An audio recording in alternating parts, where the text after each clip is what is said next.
everybody, it's movie channel time. Hey, everybody, it's movie. Enough to continue the Mutants Marathon? Yes. Stay tuned for the Mutations next. Believe Einstein demonstrated something of the sort.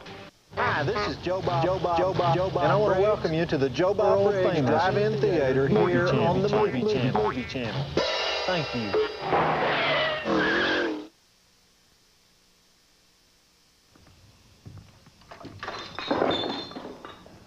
Well, little Bjorn Sturtevant is 1 year old today. And, oh, I'm sorry, there's probably people watching that don't know the story of Ugly on a Stick's baby. You see, last year my friend Cloris Sturtevant, who's this former shampoo girl at the Le Bodine Personal Grooming Salon, better known as Ugly on a Stick, because she's 6'4" and weighs 42 pounds. Anyhow, she gave birth to a 12-pound bundle of brownish flesh with enormous bushy eyebrows like Lee Marvin, and she named him Bjorn to make everybody believe that the father was Swedish. Now, you and I know that the father is probably one of the three Gonzalez brothers, because you can tell by the jowls on that baby, but nobody can bear the thought of that, because the Gonzalez brothers are the ugliest people that ever came out of Val Verde County, and they park all four of their cars on the front lawn, including one that hadn't moved since 1979. But anyhow, the ancestry of little Bjorn is not important. What is important is that I'm the godfather of Bjorn due to being present as the official Le Mans birthing partner when his slimy little crud-spewing body slithered out of Ugly on a Stick. And so Cloris, she comes to me when she has any important life decisions to make. Now, and also, I'm not forgetting the movie. We got two good ones tonight. Well, we got one good one and one sort of good one. Two halfway decent movies tonight. But I got to tell you this first. Last week, Ugly on a Stick tells me, Joe Bob, it's time to put Bjorn in Montessori school. Now, do y'all know what Montessori school is? See, it's different from kindergarten. In kindergarten, they give you these blocks, and you pick them up and chew the edges off, and then you throw them at your neighbor. In Montessori school, you run around this big room choosing the blocks that you want to eat and throw. So you see the difference here? There's a lot of personal choice and education involved in it. And there's also another difference. Kindergarten costs $5 a week down at the Baptist church. Montessori school costs approximately $37,000 a year. So you've got a difference there of, you know, about 3 billion%. But Ugly on a Stick says, but Joe Bob, see, what you're paying for here is the teacher-student ratio. And I said, Cloris, let's not be calling Bjorn a student until he stops puking on his plastic bib 3 times a day. And she says, well, it's true. In a Montessori school, you have one teacher for every 3 students. And I said, well, what do they teach them? How to puke on their bib 4 times a day? And Cloris says, well, they teach them to think conceptually. And she acted like this was real important. So I said, Cloris, I would believe that except for one thing. You can't think conceptually. Otherwise, you never would have got pregnant by one of the Gonzalez brothers, because you would have realized the concept that if you get drunk on tequila and sleep with whatever you happen to be dancing with at the Debonair Dance Land, then you might end up 9 months later with a midget Mexican with Lee Marvin eyebrows catapulting himself out of your you-know-what. But see, you can't reason with this mama who believes her plug ugly baby is the next Elvis, so she just keeps hammering on me about it, begging me for a little spare change so she could go down to the Montessori school for the admissions interview.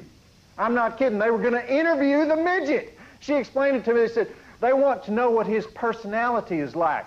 And I said, well, why don't we just send him 30, 40 of these diapers then? Just tell him, look inside here. This is the only thing he does all day. And she says, Joe Bob, I think you're jealous of Bjorn. And I said, Cloris, I'd be more likely to be jealous of that little walnut pecan weasel if he'd learned to sit up by now. And she said, well, he's just a slow learner. And I said, Cloris, most babies start sitting up when they're 3 months old. And you know what she said? She said, he can sit up, he just doesn't want to sit up. After all, how does sitting up improve his quality of life? So I just stopped arguing with her. I mean, maybe we can get this kid a handicapped student scholarship or something. This level of ugly probably qualifies for handicap. Anyway, y'all been writing in asking me for a report on little Bjorn, so I'll let you know as soon as we get him checked over. I think he's had too many Cheetos or something. It's affecting his brain. Anyhow, that's not what we're here to talk about. It's time for the drive-in double feature. We got one of my favorite movies from the 70s tonight, The Mutations, starring Mr. Donald Pleasance in all his weirdness, and a supporting cast of freaks from a real freak show. Donald is trying to solve world hunger by breeding this half-human, half-plant so we can just start planting ourselves in the ground and feeding ourselves. You know, it's a trade-off. No hunger, so we have a lot of free time. The only drawback is that we all look like plants. So he's doing experiments on his college students, and every time he screws one up, it's whoops, has to sell that person to the freak show. So 6 breasts, 8 dead bodies, a special appearance by the Lizard Woman of Tibet, the Human Pincushion, the Frog Boy, and Pretzel Man. Giant Maniac Vegetables, 4 stars. This movie is not rated. It's the first of 2 tonight. Stick around, we'll visit some more. You know that little weasel-faced baby could go in one of those freak shows. I'd pay $2 to see him.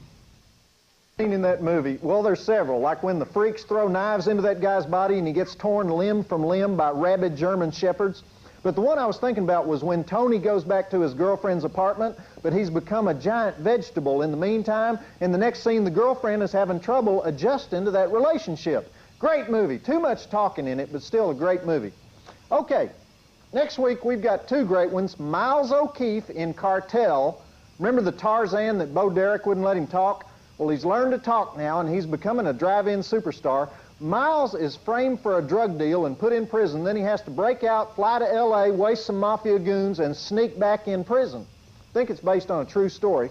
And then our second feature is Montenegro, this weird Swedish Yugoslavian, I don't know what it is, starring Susan Onspach as a housewife who decides to go off and have sex with some gypsies in the middle of the day. Very hot movie, very strange. This is the only show where they thought people might understand this movie. Right now, though, we got a little drive-in mail to deal with. Joe Bob's Advice to the Hopeless. And this letter poured in from Richard P. Glazer of North Miami Beach, Florida. And he says, Dear Joe Bob, I don't know how you feel about it, but I am really disappointed in how the flick Targets is being shown this month. Not only is it being shown just once, but it's not even on your drive-in theater. Considering all the trash that's been shown on your show, this would have been a welcome relief. Whoever picks out these films and schedules them is obviously not a drive-in fan. All right, I'm glad you brought this up, Richard, because you're exactly right about the movie Targets. That's one of the greatest maniac sniper flicks ever made, and if I'm not wrong, it's the final movie made by Boris Karloff, and it takes place at a drive-in, and it was based on Charles Whitman, that guy that went bonkers in the University of Texas Tower. Would have been a great one for drive-in theater. And the reason your timing is good with this letter is that this summer, we're going to do that deal again. You know, that thing where we try to show 400 and something movies in a single month. You know, more movies than anybody's ever shown in the history of cable. And if you'll remember what happened last year, we had crapola on this show. We had stuff like My Stepmother is an Alien, just so they'd have a place to put the movies, so they could show all those movies. Well, I kicked some hiney. It will not happen again. People tune into this show for sleaze. They pay for sleaze. They expect sleaze. They're going to get sleaze, so don't worry about it. Now, if you have any suggestions for us, or if you want to get some free junk in the mail, or a copy of my world-famous We Are the Weird newsletter, then zap that mail to me at the Movie Channel mailbox, P.O. Box 1264, Radio City Station, New York, New York, 10101, and I will get back to you. Okay, coming up is the return of Swamp Thing. Now, don't get excited. It doesn't have Adrienne Barbeau and her enormous talents like the first one did. This time they've got Heather Locklear as the Swamp Bimbo, Louis Jourdan as the evil Dr. Arcane. Both of them, though, they must have done some downers right before they made this movie. Not too much excitement there. But the Swamp Thing himself is back. Dick DeRock, remember him? Dick DeRock as the giant Caesar salad with legs, falling in love again. And they blow a lot of stuff up in this movie, thanks to my buddy Jim Wynorski. He directed this sucker. Jim loves to blow stuff up. We've got some more mutation stuff, too. It's Mutant Night on Drive-In Theater. No breasts, 15 dead bodies, many fireballs. I give this one about 3 stars. It's rated PG-13. I'm sorry about that. Check it out, though, and then I'll be back. Where's Swamp Thing? Heather Locklear gets a little carried away in the return of Swamp Thing, next on TMC's Mutants Marathon. In that movie is when Louis Jourdan kills his girlfriend and tells her, God will pardon me, that's his job. I thought we had some great vegetable mutants here tonight, didn't you? The mutants in this movie now were a cut above the mutants in the first movie, but you've got to allow for when they were made, because the Mutations was made in 1973, Return of Swamp Thing was 1989. There's 16 years of vegetable mutant technology. And one more thing, tonight I have some good news for a change.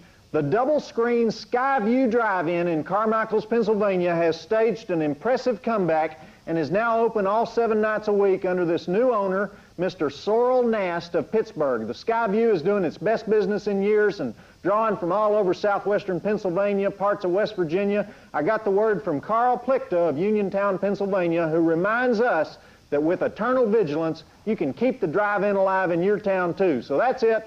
Hasta la pasta for another week. And do you guys know what you get when you cross an Iranian with a Polish guy? A guy who takes himself hostage. Joe Bob Briggs, the drive-in will never die.